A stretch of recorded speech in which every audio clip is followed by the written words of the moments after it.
so honored to be here with my four co-panelists. I'll try to moderate this session. I think the overall topic is about art and design as a community catalyst.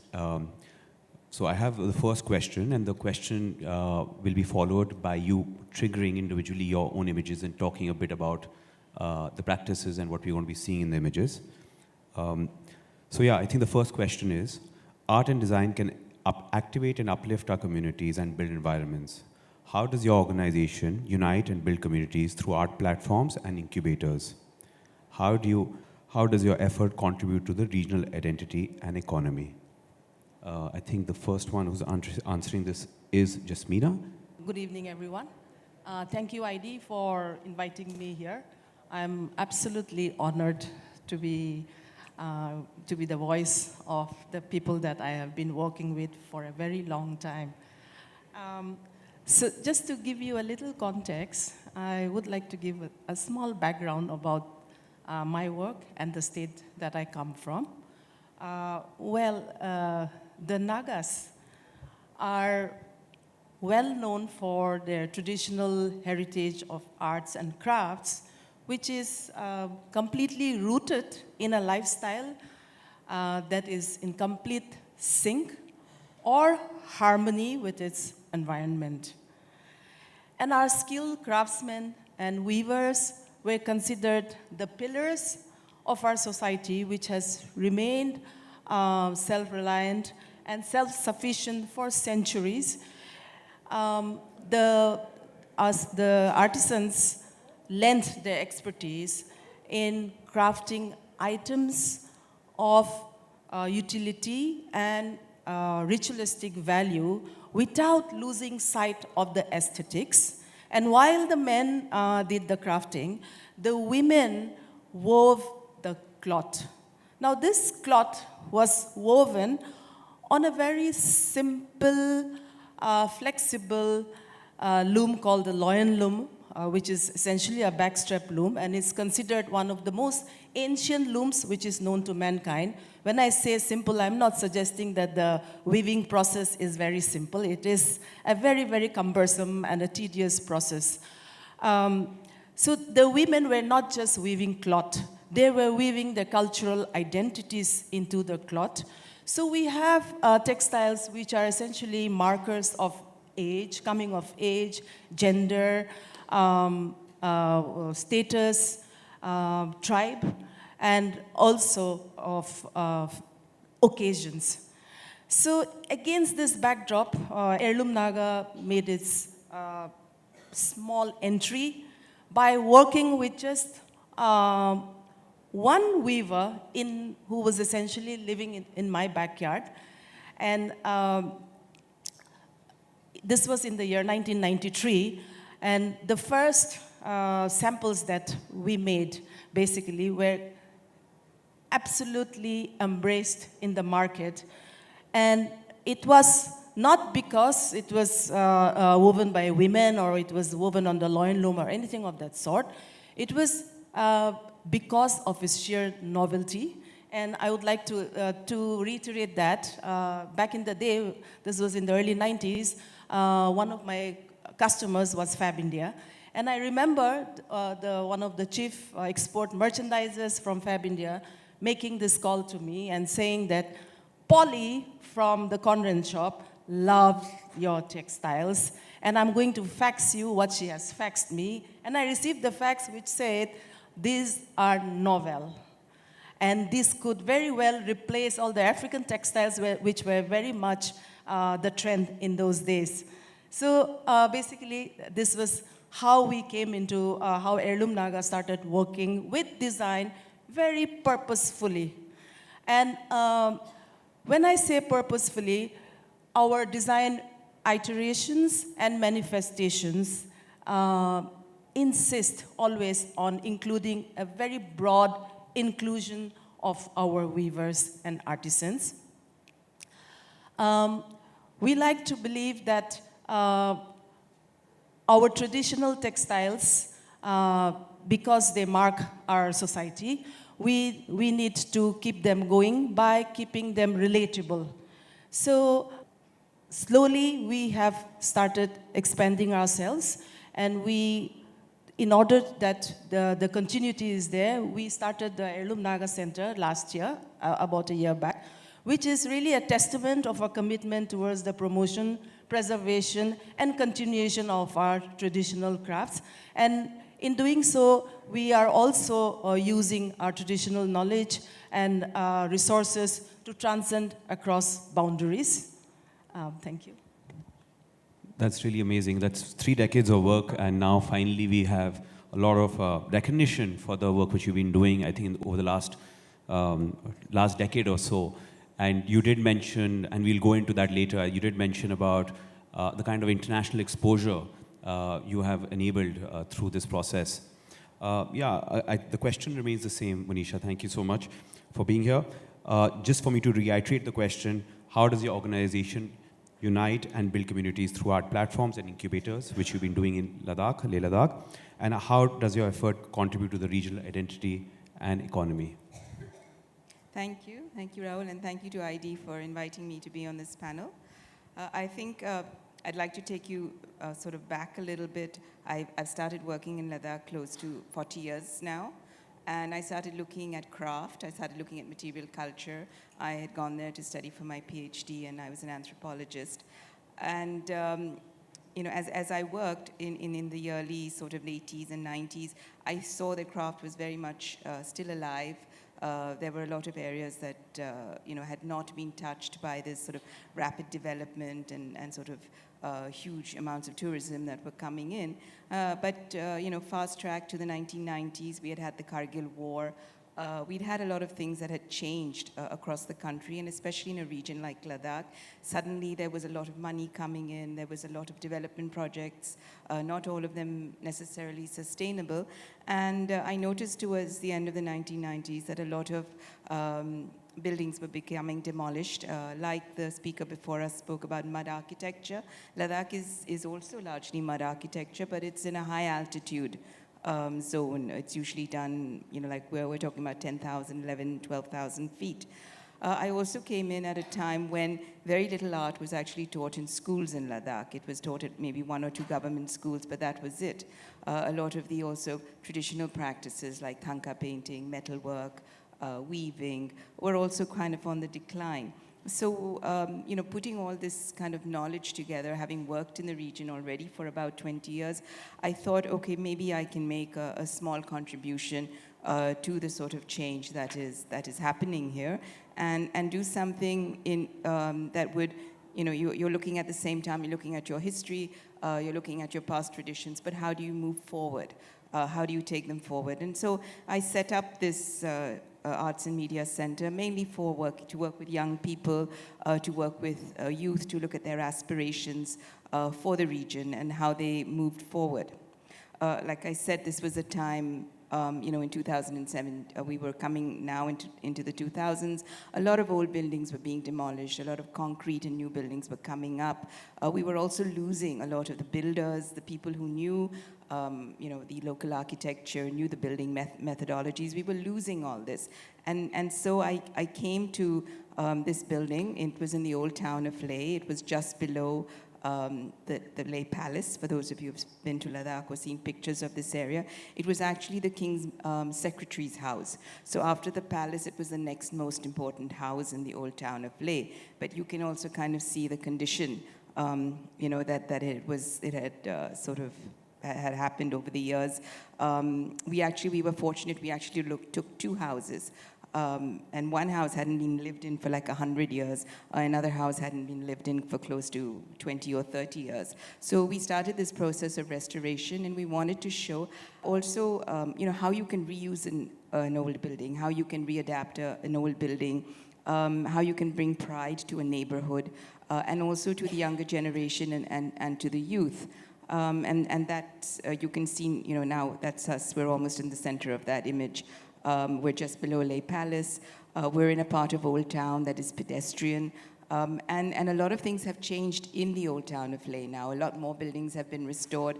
A lot of them are being used by Ladakhis for maybe art studios or restaurants or shops. So I don't want to say that this area has been gentricized because a lot of people still live there, but there has been now focus on what is heritage, what are buildings, and I think some of that we try to translate now in our work. We work across sort of, sort of art genres, from visual arts to film to documentation to music, performance. We run like in a community art space. We have residencies, we do workshops with schools in the area. We have our open artist studios, and we're constantly talking about Ladakh. I mean, one of the first projects we started was called the Neighborhood Project, was to get to know our old town. You know, what is the music there, what were the foods there, what was dress there like. But then we also did advocacy in the area. We look at water, we look at sanitation, we look at who's living there, what are the conditions of the buildings. So we documented almost every single house in this neighborhood. We did exhibitions, we asked people about, what did they think about their heritage and their culture, and what were their memories about growing up in this area. We did books with children on stories that came out of the old town. So it was, you working kind of like right across generations, from younger people to older people, sort of reinstilling this pride in their heritage, and that people are interested in their stories and they want to hear their stories. And then how do you move forward with that? How do you translate that into exhibitions that also look at a very important thing in a high desert place like Ladakh, which is water? How does the younger generation then look at issues like that? We look at climate change, we look at glaciers. The Himalayas are also located in a place that's environmentally very fragile. So we use art as a medium in community to look at a lot of these issues. We also engage youth in documenting their own heritage and their culture, whether it's in the land, whether it's built heritage, whether it's cultural practices, it's intangible heritage. So we sort of try and do all these kind of projects also. We have artists in residence programs. And this was a land art exhibition we began about 2 years ago, where artists, both international from other parts of India and from Ladakh, began to look at the land. Yeah, thank you. Thank you so much. The Sa festival has been, it's also brought in a lot of conversations amongst the contemporary art community. In fact, we were trying to get involved as well. But a beautiful festival, and it seems like, through your art project and practice, and you've been doing a lot more beyond art, but using it as a catalyst, essentially, to bring various kinds of organizations, communities, and various kinds of realities together. Even I didn't. It's just really nice to hear and learn about it. Nandan, I think similar. I remember the question. Yeah. So, we are a fairly young organization based in Jaipur, in Jodhpur. We are just 4 years old. And it's essentially Public Arts Trust of India, founded by Sana Rizwan. It's a CSR initiative of the Prestige Group. I think the city of Jaipur needs no introduction, but it's interestingly a 3-century-old melting pot of artisanships and crafts tradition that form the foundation of the city. And ironically, the contemporary art scene in Jaipur has been quite sporadic as opposed to the city's international position as a heritage city with so much going on. So the initiatives of the Public Arts Trust of India in the last 4 years have sort of bring a continuity, a continuous presence of contemporary arts initiatives in the city. And the initiatives exist at a very interesting overlap, a crossroad where the idea is, because I said that, there have been sporadic initiatives in contemporary art in the city. I mean, there was a time where JKK was doing amazing shows, then we've had the Sculpture Park initiative. So, but there hasn't really been a consistent contemporary art engagement in the city. And so, the city or its citizens, I would say they are kind of uninitiated, and they are really used to this traditional ideas. And another thing I have to mention here is that Jaipur is a city based on the commerce of artisanship since its conception. So there's a very, very interesting foundation or a background or a canvas in which the Trust Initiative Jaipur Art Week has come to be.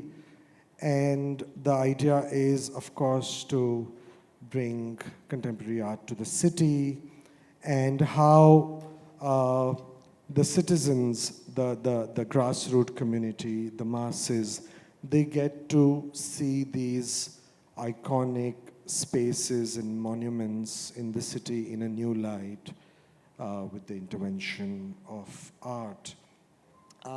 So very quickly, in Jaipur Art Week, we have two programs.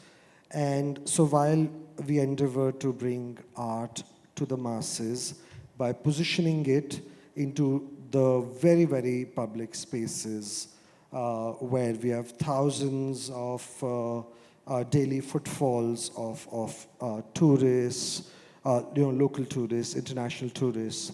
So sort of a intervention, a spatial intervention, a transformation of those spaces, changing perspectives about how they can be viewed, those kind of things. And what we're doing is that while at one level we are engaging, so there are actually three levels. At one level we are engaging with the citizens of the city, the masses. Then we have another, we have young and emerging voices of the city.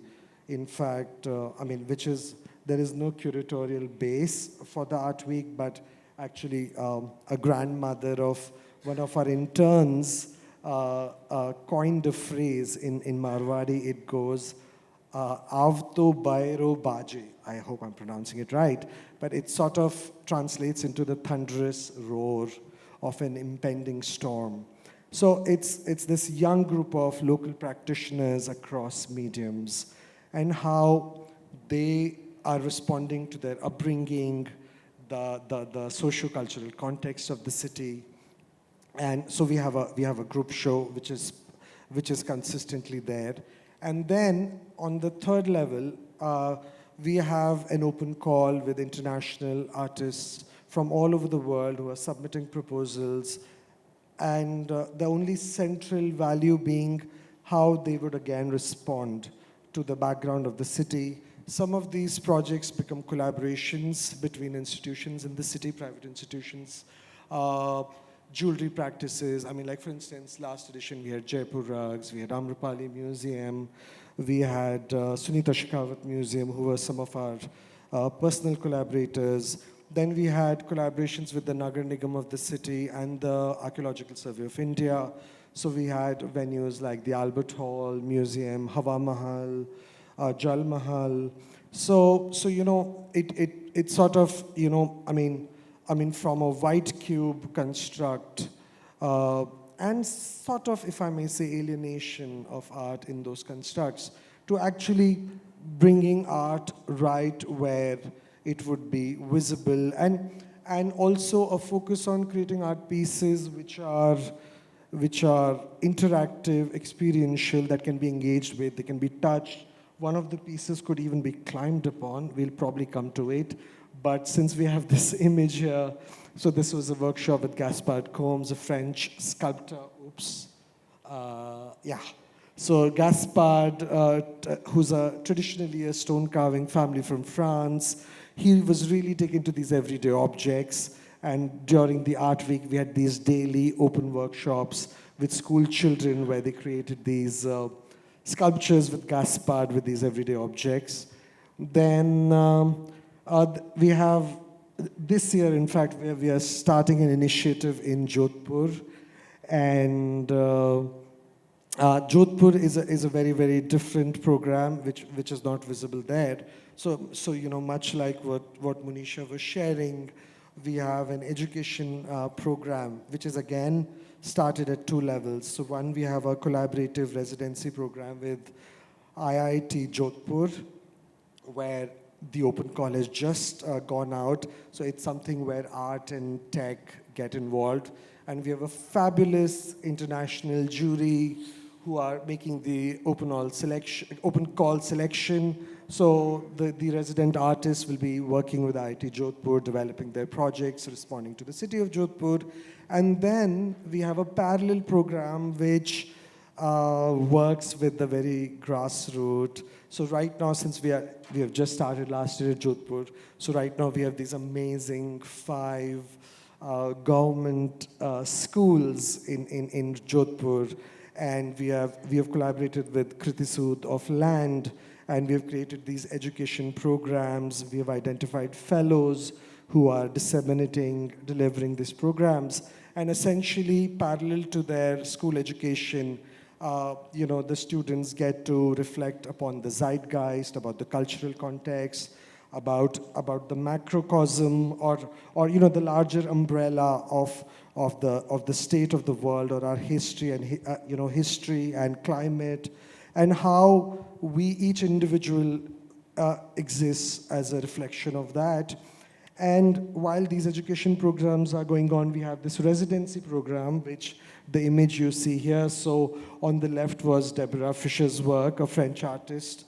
I think, okay, never mind. But she worked with the charpoy makers of Jodhpur, capturing the beautiful blue textures of the blue city as it's known.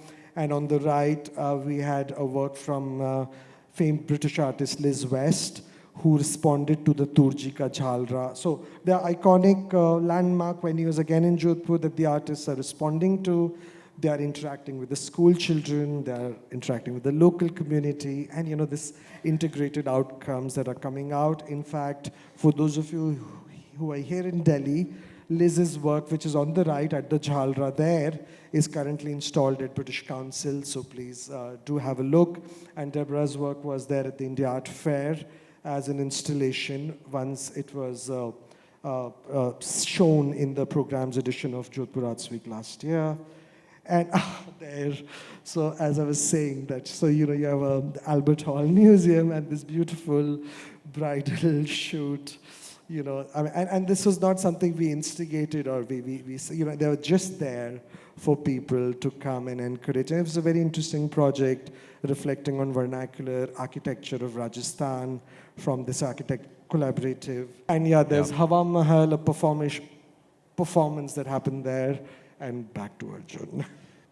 So very quickly, at least from Start India's perspective, we've been working on these things of an idea of an arts district. And I mean, over the last 10 years, we've got 7 arts districts, of which 4 are active.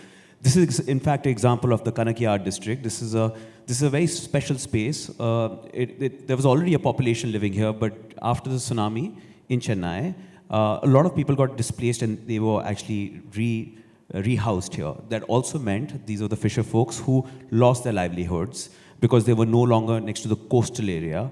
And there were about 24,000 families who live here, about 1 lakh residents, which also meant that there was this influx of people living here, but there was not much to do. I mean, the basic idea of livelihood was missing.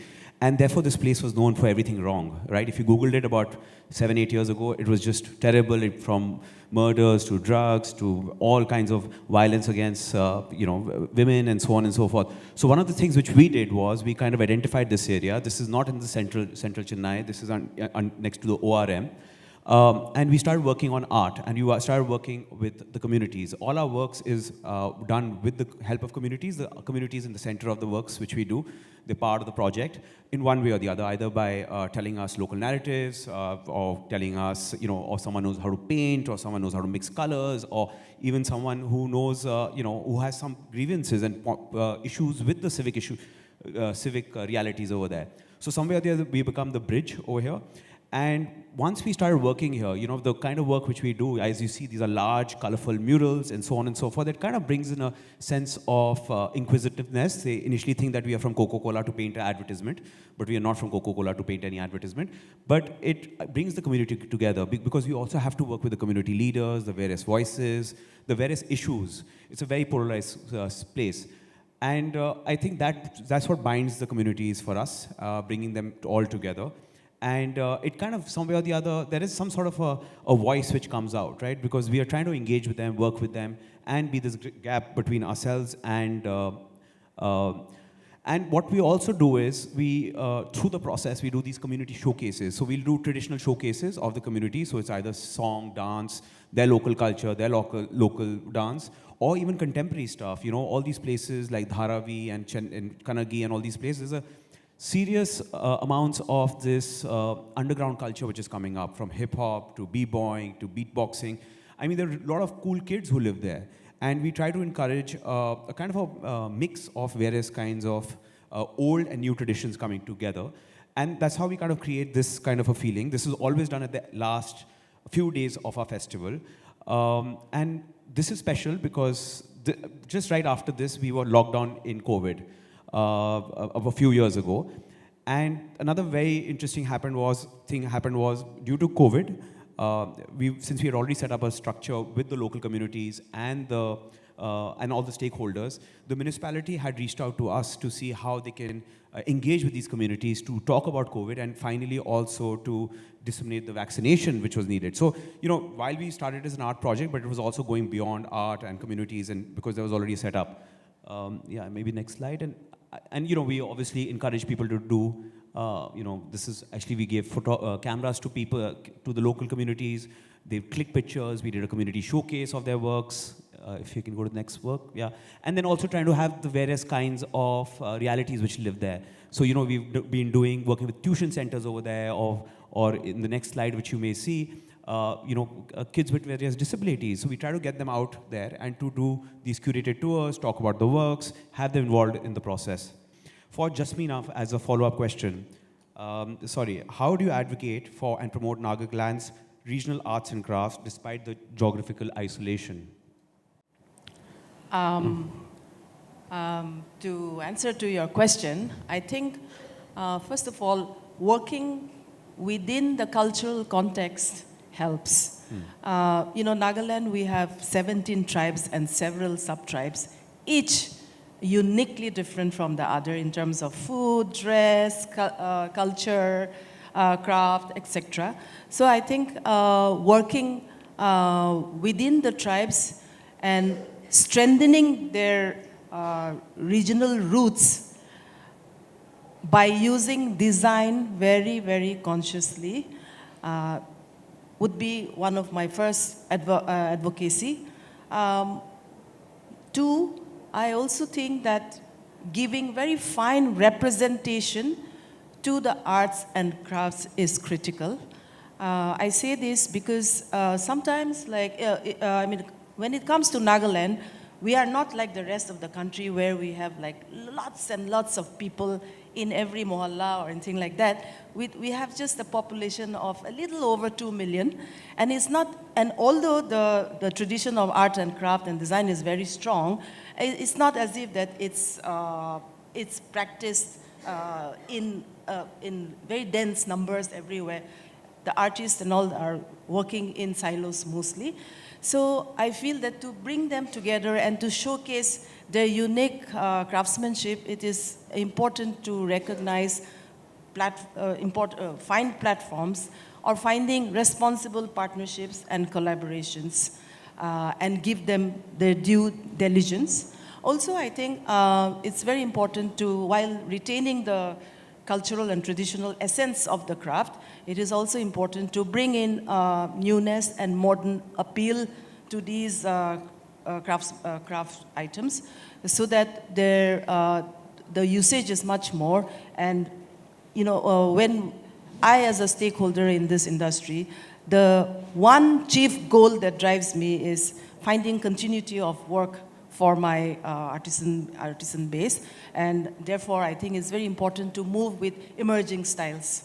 Yeah, so I'm going to club another question. What's next for you? How do you see this going ahead? I mean, we've spoken about this on our call.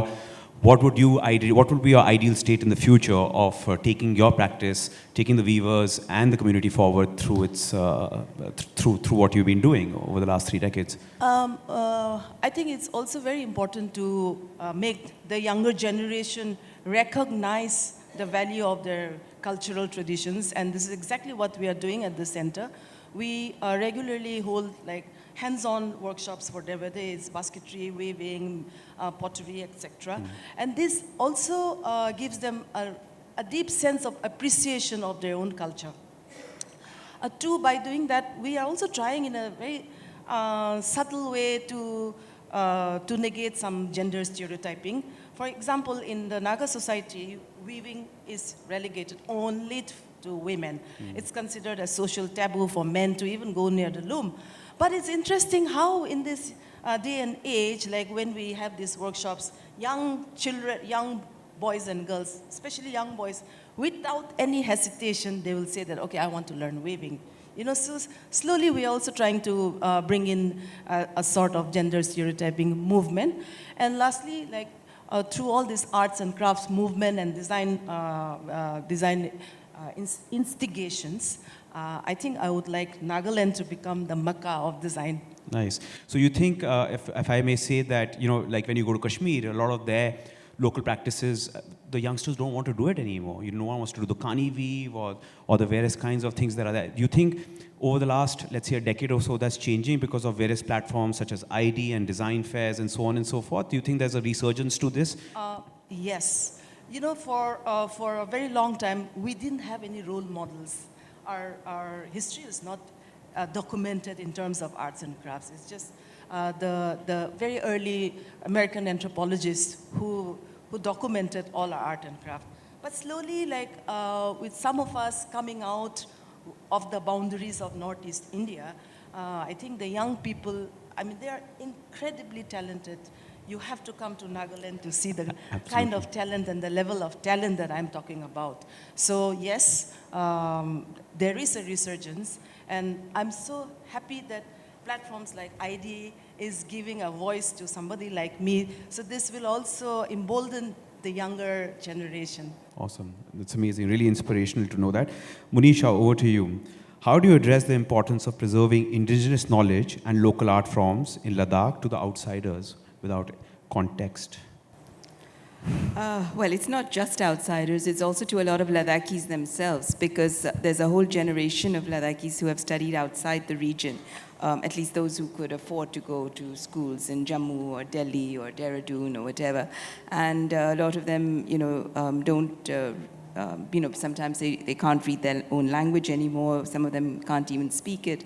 So it's not just to people who are visitors to Ladakh, but also to Ladakhis themselves. Since they've also lost a lot of their own sort of indigenous knowledge, their craft. So we do a lot of work around that. We bring people across generations together, like elders with the younger generations. We take, people on heritage walks. We do films, videos, we do art workshops, and we do the same thing for people who are from outside Ladakh also.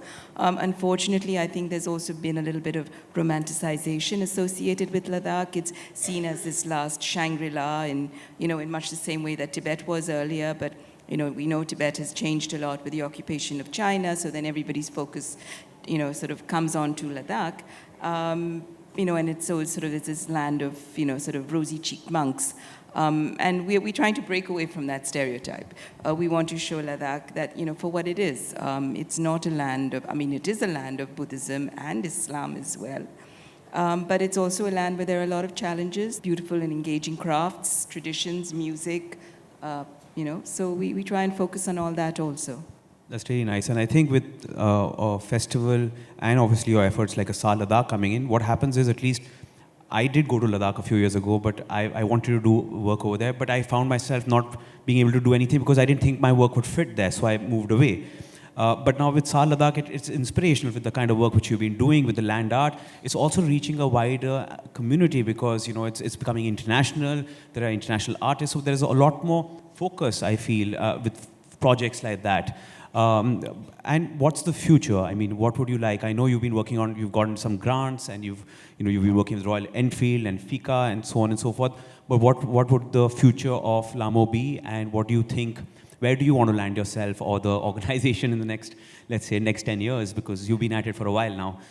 Yeah, I mean, we take baby steps. I think that's the best way to go. I'd like to see contemporary artists from Ladakh, maybe more in the national stage first, before we even get them to the international stage. Though we've actually already got two Ladakhi artists who are going to the Fremantle Biennial in Australia. That's really nice. So that's really good. Sometimes it's easier to move out rather than to move within your own country, because here also we have a lot of stereotyping. So yes, I would like to see contemporary artists from Ladakh move out. I'd also like to see us have a little bit more of an impact in Ladakh itself, whether it came to heritage, whether it came to, sort of these, what the previous speaker spoke about, conserving more old buildings, actually, sort of retaining local knowledge in some way. I'd like to see that moving forward.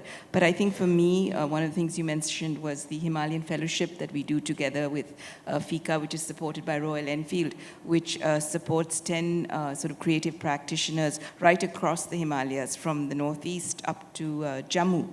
And that for me has been one of the most satisfying things, to bring people from across these regions together. And I remember we're in our second year now, and we're actually, next week, the jury is deciding the next 10. So we finished one edition of the fellowship. And we had a workshop very early on in the fellowship project, and where all the 10 visual artists and all got together, and we were discussing everything. And one of the things that emerged from this is one of the artists told me that we don't have to explain ourselves to each other. Okay, thank you. And those are the sort of, I think, directions we'd also like to move towards. Thank you. Last question for Nandan. Jaipur is already known as it's getting more and more known as a art hub now over the last, I would say, 5-6 years, with your efforts and the efforts of the various others who are there. How do you create a new initiative that increases accessibility to art as a profession?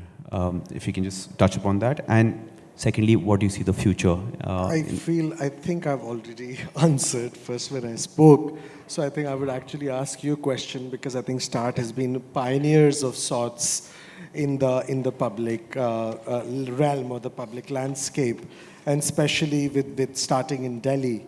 You know, how with Delhi already having this very, very rich art scene, and how do you sort of facilitate and create these new communities and these new initiatives in the public space? So I think if you can talk about that. It's a tough question. Even I don't know how all of this happened, but now I'm trying to put pieces back together. We started with Lodi Art District. We wanted to consolidate art in a particular area, because we thought, rather than doing fragments of it across the city, let's try to focus on an area. Lodi Colony became an experiment and a playground. And it was very interesting because, we didn't know who to go for permission to begin with, right? That's the biggest question. Where do we go? Should we go to NDMC, MCD, CPWD? The area is divided literally in half. But, there were also very interesting communities which was living there. On one side, we have the Khanna market, which is your brick and mortar stores, right? And the other side, we have the Meherchand market, which is all your niche stores, all the cool stores. So we had like various kinds of communities. The CPWD buildings itself has government employees living there, and the surrounding areas have daily wage workers and people really from the lowest of the income groups there. So the idea was, how do we bring all of them together, right? And the idea was, how do we we deployed workshops, we had questionnaires, and we started working a few months before.